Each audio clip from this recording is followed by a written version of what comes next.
work with the nomadic people of the Niger Mountains, Talak Valley, which are two regions that are in the northern part of Niger. They're either classified as desert or almost, and the mountain range valleys and the fringes of the actual dunes of the Sahara.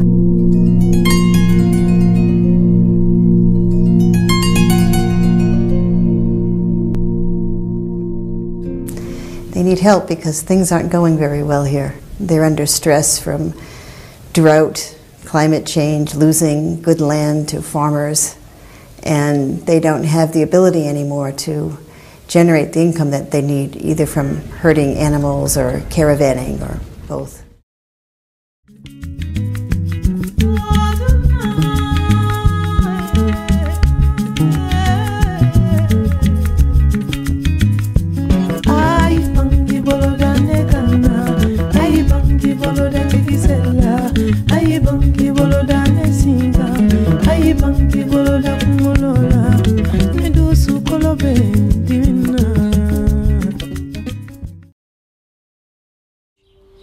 Parents want better lives for their children, access to options that require literacy and basic education. The government of Niger is unable to support its public school system. RAIN believes in and fosters community efforts to support schools and improve educational opportunities for children and adults alike.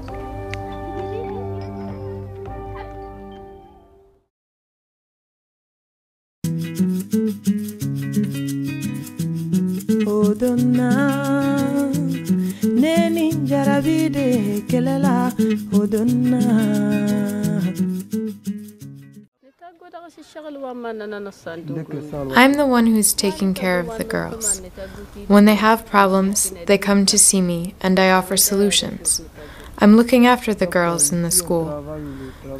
You can see the difference in the villages. Those who get a chance to be educated take better care of themselves. They don't get married early, and if they are sick, they know where they can go. Those who are educated can support themselves, and some of them get jobs.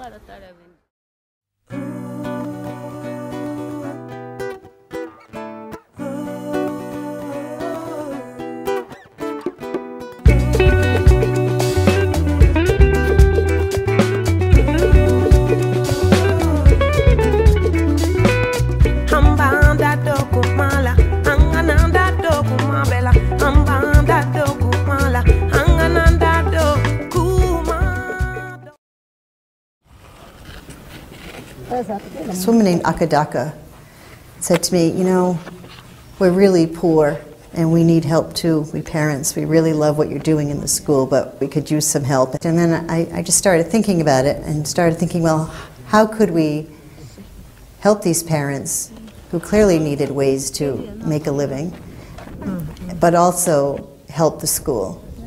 And we came up with the idea of starting community businesses of different sorts that people thought might work, as long as they would agree to give 40 or 50% of their profit to their school. I mean, it's just fantastically successful. But they also now are a force in the community. Now it's the women of Gugaram who've given all these things to the school.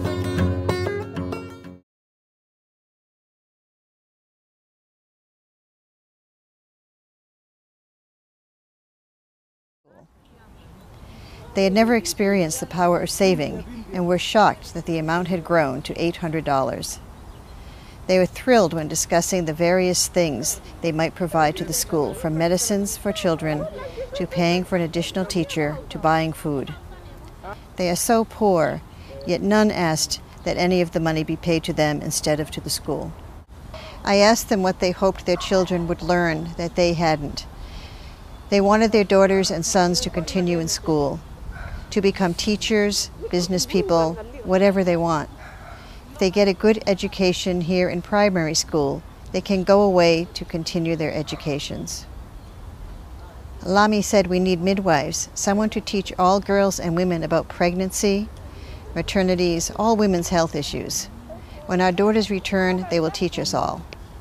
I wondered if they were worried that their children would go away for education and never return.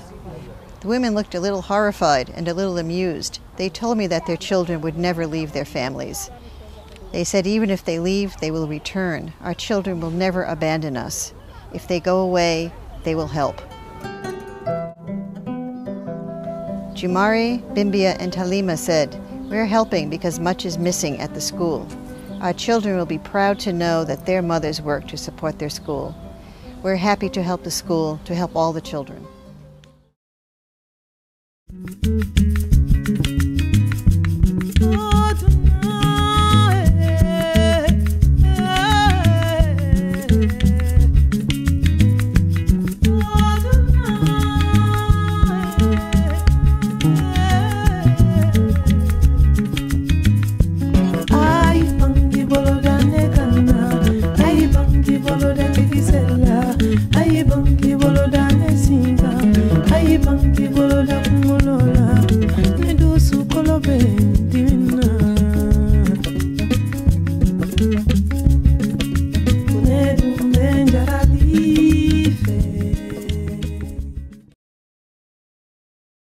It takes a small agency, a small NGO like RAIN, to really be able to go out there and travel lean and thin and bring aid to these dispersed areas.